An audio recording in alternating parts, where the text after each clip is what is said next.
G'day guys, welcome to the weekly Q&A with schepis, Lyndon, Purcell. and we're here to answer all your questions on training, nutrition and everything else in between. And we've got another question from Brandon Lowe, and Brandon asks, in regards to the end of a fat loss phase, when say hypothetically a client has reached their goal weight and their maintenance calories are down to 1400, do you have a certain preference on increasing calorie intake? This is where I've heard and read a lot about reverse dieting and how you can use it to get the body used to, say, a 16 to 1700 calorie intake for maintenance. And then I'm presuming weight is held steady in order to increase that.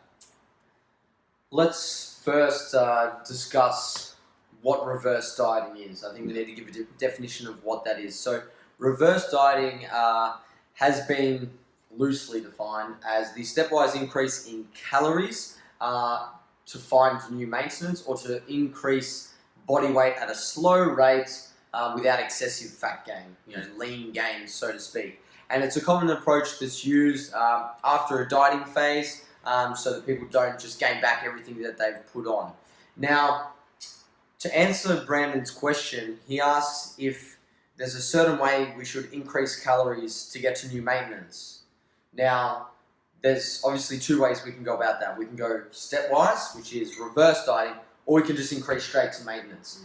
Now, the reason why reverse dieting, I feel, has become a popular method is because it ensures that you do it slowly without gaining fat. So it's a lot more reserved in the sense that you're ensuring you're not going to gain any fat because you're going so slowly. However, there are a number of cons to this. It increases the time that you're at a calorie deficit, for one, because you're not going straight back to maintenance, well, assuming you're not anyway. And two, because it draws out the dieting phase, the physical adaptations of dieting as well as the mental stress continues. And it can be a really negative thing because the purpose of trying to get to maintenance is to reverse some of the adaptations that occur when dieting. In terms of my preference, it really depends on the circumstance, but I will typically, I'm a fan of what 3DMJ have come up with, which they coined the recovery diet. With bodybuilders, it's a little bit different, but with, general pop clients and anyone who's just dieted down for, an extended period, but not stepped on stage, I will typically bring their calories straight away to their new maintenance calories or thereabouts. If they gain a little bit of weight, so be it, and I bring it back down. But I wouldn't worry too much about the stepwise increase in calories unless you're dealing with someone extremely neurotic who wants to, ensure they gain no fat whatsoever, and they're very pedantic and they're happy to continue dieting. For most people, once they've finished their fat loss phase, the best thing to do is give them some food, increase their calories to relieve them of that mental exhaustion of being in a calorie deficit. Yeah, exactly right. So going back to Brandon's question, say, can you hypothetically get down to a body weight and then increase your calorie capacity at that body weight of 200 to 300 calories while still holding that body weight? Yes, you probably potentially can. So say, a female diets down to 65 kilos and then, over time, they slowly work their calories up and, they begin by maintaining 65 kilos at 1900 or something like that. And then over time, they learn to hold 65 kilos at 2100 or something like that. That will take a lot of time, and basically all those adaptations that will be reversed will be neat. They'll just begin to move more, train harder, which probably in extent, potentially not even train harder. Probably just move more in less overloading activities. Whereas, so yes, that can be done, but I would ask why. So in terms of long-term physique progression, I don't think reverse dieting is a good idea.